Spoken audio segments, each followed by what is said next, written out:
Welcome to Live, Laugh, Talk. I'm your host, James Graham, and I'm so happy to be here with you today.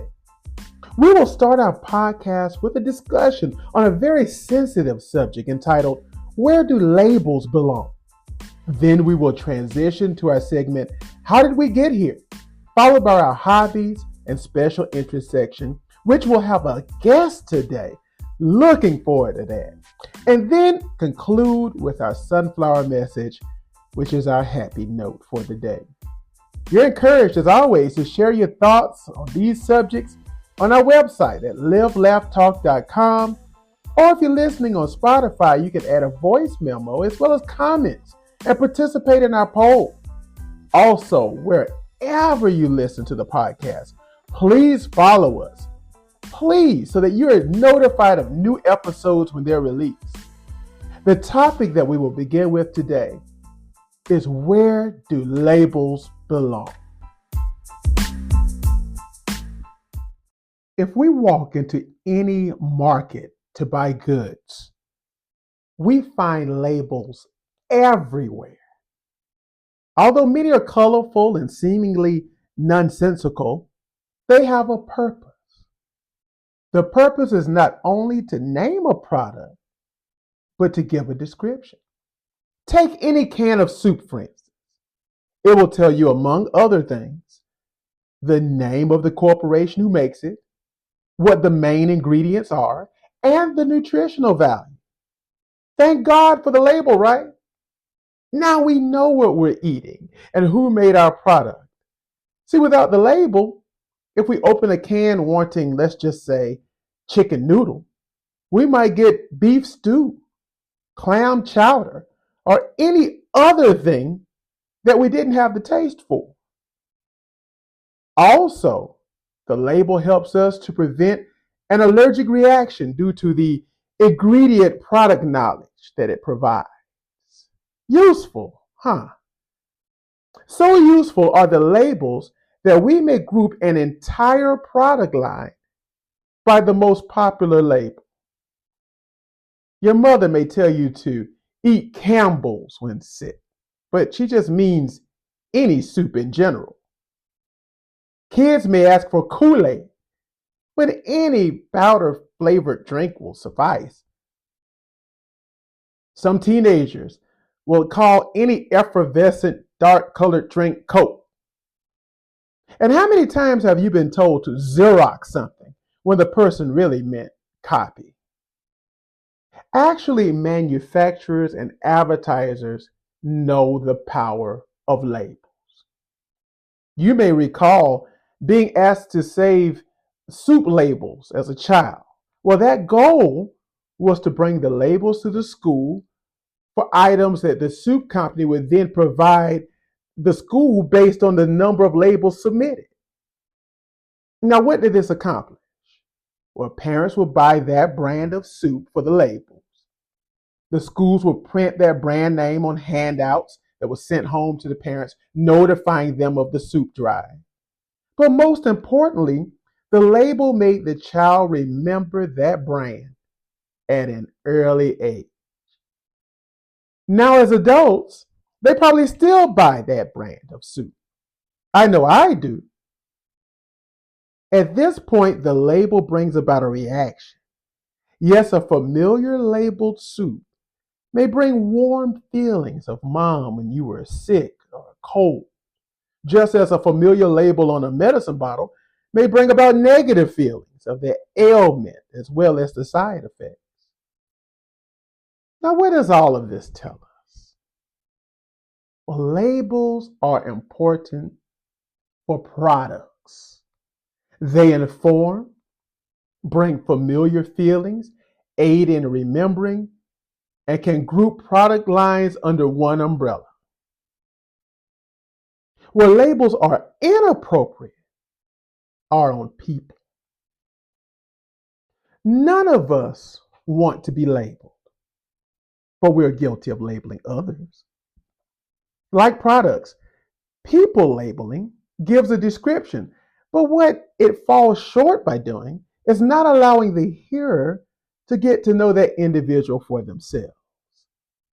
The label is used to bring familiar negative feelings and group people together adversely. It gives the hearer little information of the individual and helps put the one labeled in a colorless, counteractive light. Just recently, a friend of mine was described by a workmate as the gay guy. The gay guy is his people label. My friend is a lot of things that the people label just doesn't impart.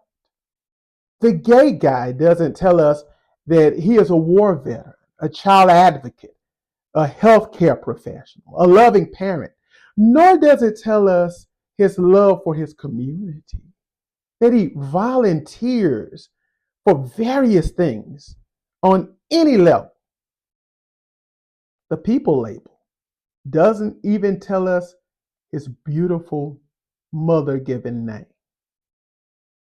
But to a group of others looking for a reason to dislike him, the gay guy is sufficient. The people label groups him. It takes away his individuality. It allows us to know his sexuality, but little else. It gives a loving, caring, complex man a 3-word useless description to be used only for the purpose of a familiar, albeit negative, reaction of the listener.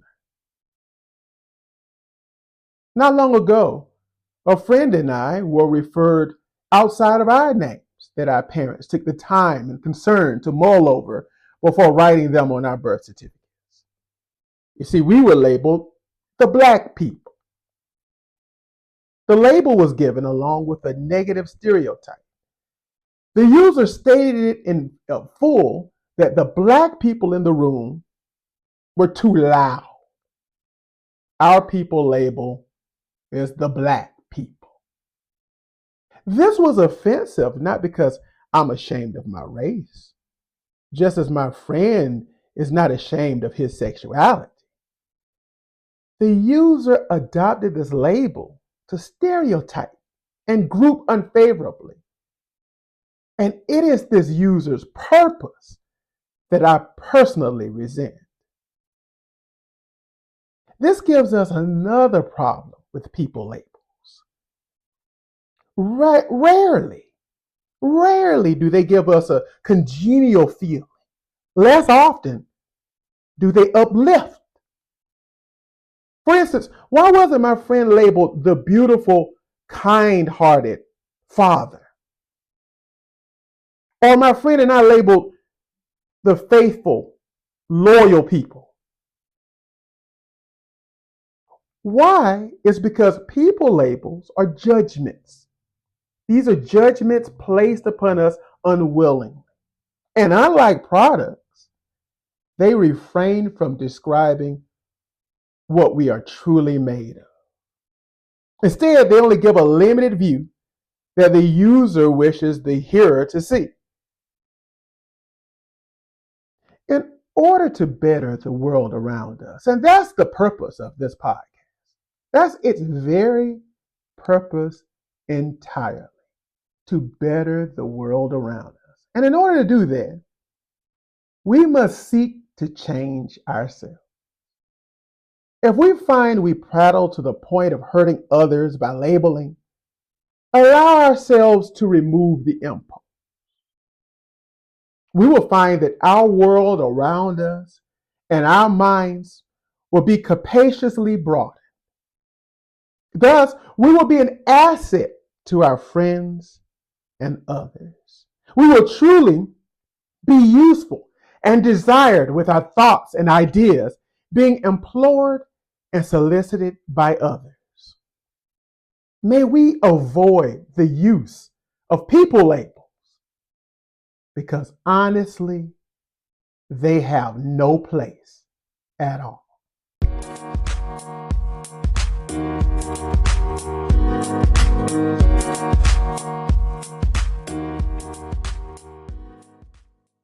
A few years ago, A friend of the family was coming from a religious meeting. He was traveling along the highway. He checked his phone briefly for a message of where their lunch plans were going to be. He had a text message. He checked it. It was a matter of seconds. Yet his vehicle merged into oncoming traffic, killing the driver of the car that he struck, a teenager, instantly, killed his wife, who was a passenger in his car, instantly. He died days later in the hospital. Distracted driving, particularly texting, causes too many car accident deaths in this country. The statistics are overwhelming. But see, there are many ways that one can become distracted while driving. Your mind may wander to the problems that you have to face that day. You may reach for something in the passenger seat or look for something on the side of the road. Perhaps worst of all, you may try to read or send a text message, which causes you to take your thoughts, eyes, and hands away from the task of driving. If you're driving at 55 miles per hour and you take your eyes off the road for just 5 seconds to send a text, do you know how far you've traveled? In that 5 seconds, at 55 miles an hour, you will have traveled the length of a football field. There are too many fatal car accidents in those 5 seconds. At any given time, there's 660,000 drivers in the United States using their cell phones. Whether it's texting, taking a phone call, or sending emails, cell phone use is associated with higher rates of dangerous or fatal car crashes. Accidents involving drivers using their cell phones are avoidable, but many people put everyone's safety at risk by ignoring the laws against distracted driving. The numbers are down with deaths and accidents due to distracted driving by texting because there have been laws put in place in many states. But still, the numbers are staggering by today's standards. And the reason being is because cell phone usage reduces a driver's attention by as much as 37%. Is there anything that you would like in this world where the attention is taken away by maybe 37%? Would you like your surgeon to have his or her attention taken away by 37% while operating on you? Of course not. A life is at risk when attention is removed that much. See, 14% of fatal crashes involve cell phones. Use of a cell phone while driving causes 1.6 million crashes each year. And drivers who text while operating a vehicle are 23 times more likely to become involved in a car accident. And if we're all honest with ourselves, if we haven't taken the opportunity to take a pledge and say, I'm not going to drive and text, or we have our phones set at default to do not disturb while driving, if we're all honest with ourselves, we've gotten into some situations, maybe not an accident, but in seconds it could have been. You may have been sitting at a red light, looking at your phone, looking at a text. All of a sudden you hear horns blowing behind you. You look up, the light must have been turned green because cars are long gone. See, your attention was taken away. Even though you were at a stoplight, for that second, your mind wasn't there. Maybe you're driving along the road and you get a phone call. Maybe it's work or family. There's an issue. Your mind's taken away. And you're not concentrating as you should be. I can tell you I've been guilty of that. I was driving along, recognized that my car was low on gas. Just driving along, I said, well, I'm going to stop at the next exit. I got a disturbing phone call. Now, I had the phone set on Bluetooth. Doesn't matter. It doesn't matter. But I had it on Bluetooth. But this phone call was so aggravating. It got me so upset.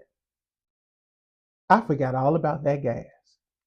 I drove for miles, exit after exit.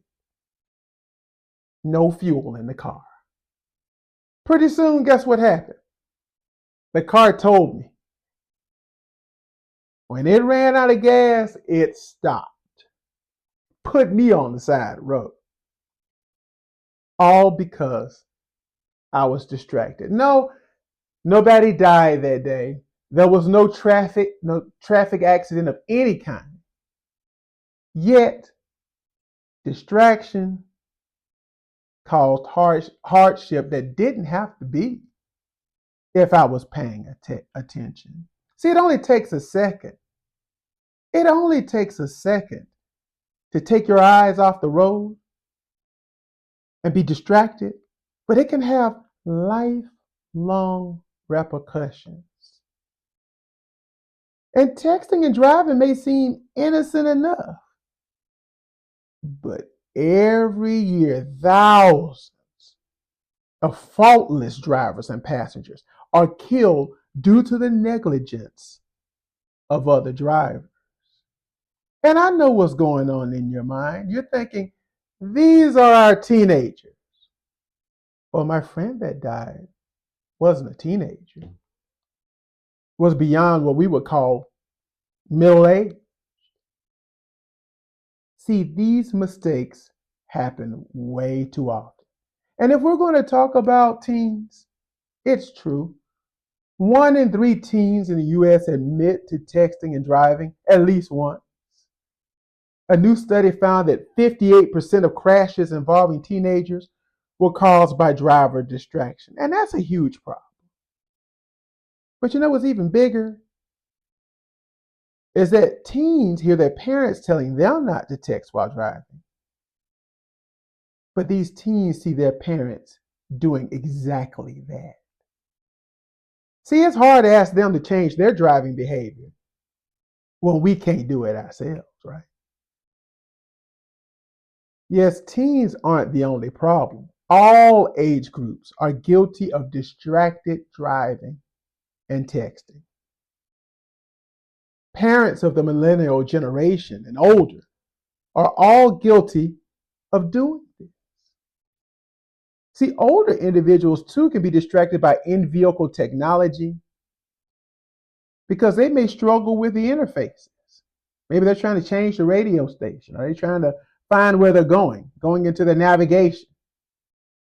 Anything that distracts you from driving is a problem. But it doesn't really tell us the whole story because some of these go unreported. Honestly, if you rear-ended a vehicle on your way home tonight because you're on the phone texting, how likely are you going to be to tell the police that you caused the car accident by texting? Not going to happen. You're not going to tell that police officer, well, I was trying to find my location. I was looking for my GPS and I just ran into the back of these people. So what happens is a lot of this distracted driving goes unreported. So the numbers could be even higher than we can imagine. Now, we're not going to downplay it, but even at 14% of fatalities, that's a large number. It pales in comparison to speeding, which causes 30% of fatal accidents, or drinking and driving, which factors in about 28% of fatalities. But yes, texted and distracted driving is still an important piece of the puzzle, yet it's only a piece. We as Americans got to be more careful when driving. It's just too many deaths that happened today before you even listen to this recording.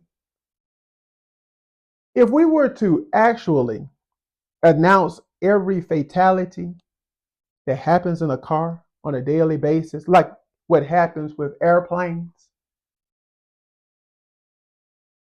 it would be 24-hour news.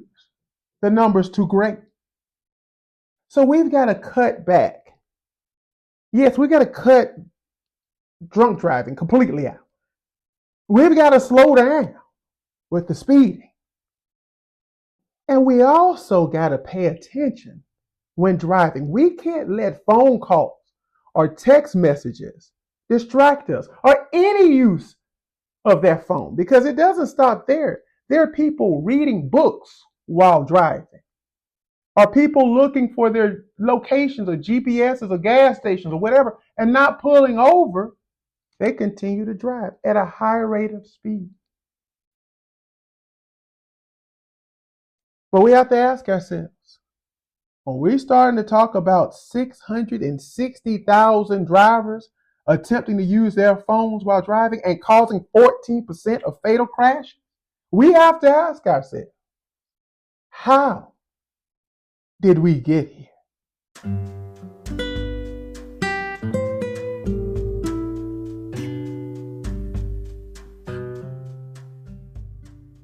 For our hobbies and special interest section today, we have a very special topic that we know you will enjoy. It's about self-care. And with us, we have a guest today. So yay, finally a guest on the show. You don't have to just listen to me. So we're going to start off by talking about what self-care is. And then we're going to introduce our guest and get into all of that. But self-care is defined by the World Health Organization as the ability of individuals, families, and communities to promote health, prevent disease, maintain health, and to cope with illness and disability with or without the support of a healthcare provider. Now, in our day and time, thank goodness, folks of every stage and age are trying their hand at combining Western medication management with Eastern medicine prevention and alternative medicine, along with a healthy dose of financial investment in themselves and protective measures for mental soundness. Now, that's a lot of words that we've put together, but want to make sure that we understand what we're talking about first. We want to talk about what self-care is versus what self-care is not. And as we get into what self-care is, we want to introduce our guest, Riley. Riley, how are you today? I'm doing so well. Thank you for having me. Oh, we're so happy to have you on the show. We're elated. Tell us about yourself. We want the audience to know who you are. Yes. Thank you. Well, my name is Riley, obviously. I'm a college criminal justice technology student at JCC. I was an SFX makeup artist for 4 years, which is the horror movie. Ooh. Awesome. I got invited out to New York and a couple other different places to show off my talents. And then I have my pride and joy, which is my dog, Miss Maggie May. She's a year-old King Corso. Beautiful. So I love her to death. Oh, wonderful. I tell you, I love your background. Mine is in cosmetology. Probably a lot of people out there don't know that part of my background, haven't really delved into it. But so my job was making people beautiful. You got to make people scary. Yes. So that's awesome. So we both had a little bit to dabble into, just on opposite ends of the spectrum. Now, a fun question for you. Fun question. We want to get to know you. What is your favorite childhood memory? I would have to say the happiest place on earth, which is Disney World. I went there a couple of times with my family. But my favorite was for my 5th birthday. We went. I was terrified of all of the roller coasters, but we stayed there, I think, for a week. And by the end of the trip, I was going on front row by myself over and over again. So it started out as me being terrified, and at the end I was loving them to death. The happiest place on earth. And I have a similar childhood memory, so I'm going to tell my age and mine, but going there for the first time was when Epcot Center opened in 1980, so like long before you were born. Yes. I was 9 years old, and that was, to me, the entire future, and everything that we see today we saw back in the 80s with touch screens and all of that. And I was in heaven in that place. And like you, I was a little scared of the Magic Mountain part of it and all of that. But once I got out there, again, we know why it's called the happiest place on earth. It truly is. So as we delve into self-care, what is self-care to you specifically? Self-care to me is more of listening to what your body needs or wants through, meditation, sitting in nature. That's two of the main things that I like to do. It's just giving yourself time to reflect and heal on what you have been going through or dealt with in your past or anything like that. Beautiful way to put that. Beautiful. What is its importance in your life? It helps me feel grounded, and with the mental health issues that I have, it helps me take a step back and realize what's actually going on. For me, my main one is anxiety, so it helps calm my anxiety. I do the 4-7-8 breaths, where you breathe in for 4 seconds, you hold it for 7 seconds, and you breathe out for 8 seconds. That helps reset your mind when it's racing and thinking so fast that you can't put a thought together. That helps a lot. Wonderful. That's what I love about your generation, is you're so open, and you guys really focus on your mental health. And we have to say that this generation is doing a much better job than the generations before. And just, we're so thankful for you guys. You're teaching us. Now, how long have you been partaking in this? I've been doing it steadily for 6 months. With everything I struggle with my mental health, it is hard to stick to a certain routine, which if you're not sticking to a routine is perfectly okay. You can, self-care looks different for every single person. It's not going to be the same routine as, from me to you. We're going to do different things. So I've been really trying to stick with it for about 6 months, but on and off, I've been doing it for 2 years. Beautiful, beautiful. Now, what do you recommend for the listening public, everybody out there listening on this podcast? What do you recommend for them to do in this regard as far as self-care? I think it really varies person to person, but a lot of good places to find ideas to help with what to do with self-care. I love Pinterest. Yes. They have it put together so well. There's so many different views go towards of those type things for self-care. But if you're on the other end of the spectrum or anything else you want to do, you can just search in, outside self-care, and it gives you so many different ideas of what to do. Wow. So Pinterest is powerful. Yes. Starting to really learn a lot about Pinterest and other methods of social media and how it can help in our methods of self-care. For me, my methods are really, I guess, basic, but I really like salon visits. I know that sounds like, where did he come from with that? But, growing up, we always just went to a barber shop and we sit there all day and talk about baseball and basketball and football. And I love all of that. But that baseball, basketball, and football is not really my method of self-care. So what helped me was, as I got older, to go to salons. So we would have like these salon beds in the city that I used to live in Ohio. And on those salon visits, I lay on that bed and get the full shampoo and massage and then a cut and all that. So I got spoiled with that. So now that's my method of self-care, is that shampoo and massage. Also, like mani-pedis. I know that a lot of men out there don't do it, and we should. A lot of us are nail biters like I was, and it really helps me with that. I've stopped being a nail biter. I like the way my nails look now, especially when I'm dressed up. It's a good look overall. I'm also into facials, very relaxing for me. But as I get older, I think that it helps with my overall look, because my father, he's 80 years old. He has no wrinkles. He's never had a facial. I think if I'm 80 years old and I have no facials, I'm going to have wrinkles. Even though he's my dad, we got different skin. And it has really helped in, my growth to maintain a beautiful skin and imitate my father, even though I'm not quite him. And then doing something that I enjoy for a day. Like if I'm just going to those things are planned. They have appointments.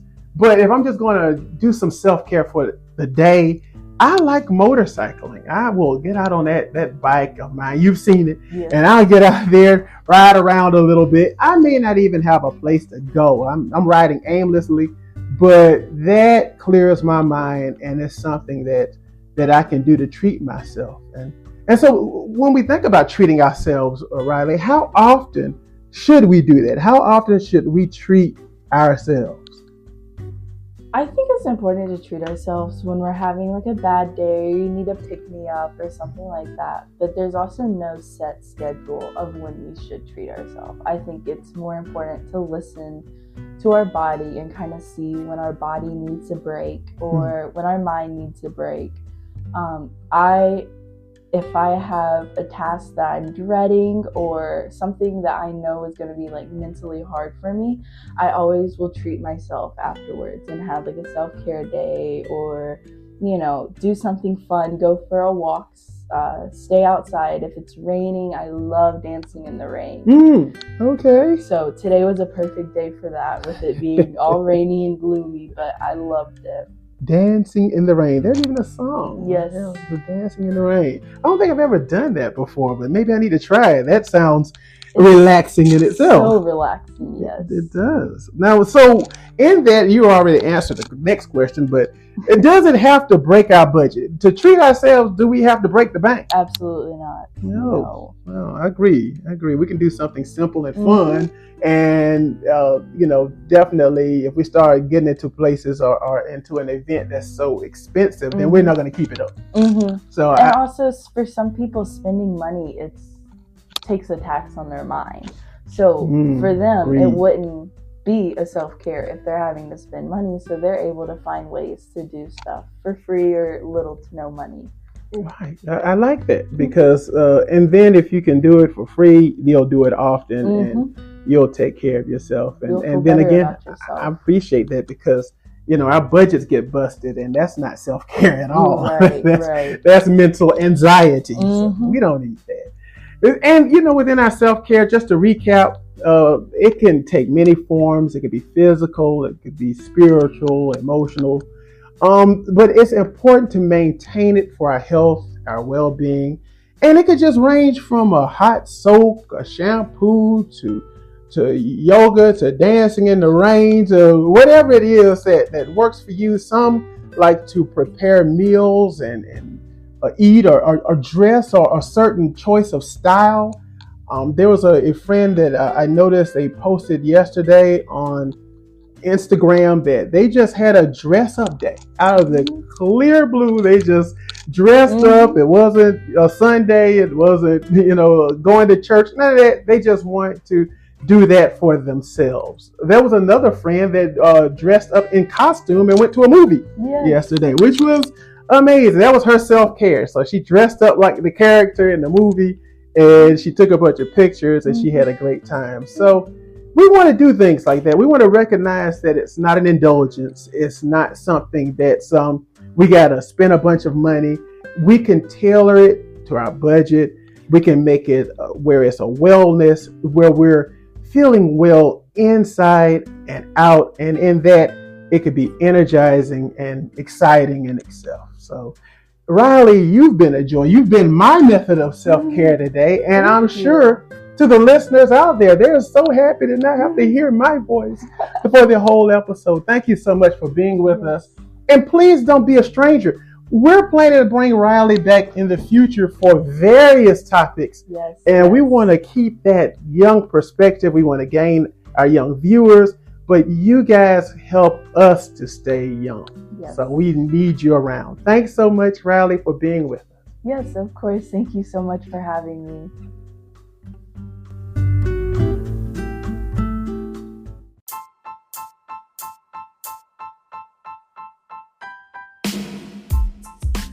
As we transition to our sunflower message, we want to keep in mind that on our website, livelaughtalk.com, and on Twitter at livelaughtalker, you can donate to support our podcast. Yes, any and everything is appreciated. Also remember to rate us a 5 on your podcast platform and tell your friends, family, and colleagues about us. And don't forget to follow so that you're updated at every release. Our sunflower message will be taken from a song by Brandi Carlile entitled Stay Gentle. In this song, it's a message to her children, asking them to retain their youthful gentleness even amidst a world that may make them guarded and jaded. I found this very interesting because when I was a child, when I was 14, I couldn't wait to be 16 because I wanted to drive. When I was 16, I couldn't wait to be 18 because I wanted to be able to graduate high school and enter the next phase of my life. And then when I was 18, I couldn't wait to be 21. And then when I was 21, I couldn't wait to be 25 so my insurance rates would go down. Constantly rushing life away. We want to keep that childlike innocence and that gentleness. So here we go with a beautiful sunflower message. Stay gentle. Stay gentle. Keep the eyes of a child. Don't harden your heart or your hands. Know to find joy in the darkness is wise. Although they will think you don't understand. Don't let the world make you callous. Be ready to laugh. No one's forgotten about us. There is light on your path. Stay gentle. Keep the eyes of a child and wear your heart on your sleeve. Know to find joy in the darkness is wise, although they will think you are naive. Don't let them lower your shoulders. Love them more while they try. Grow younger while you're growing older. Be amazed by the sky. Darling, stay wild if you can. The girl with the world in her hand. The kingdom of heaven belongs to a boy, while his worry belongs to a man. Stay gentle. The most powerful thing you can do, oh gentle, unbreakable you. Yes, this is the son of James and Georgia Graham, their baby boy, signing off. And as you know, I can't wait to speak to you again.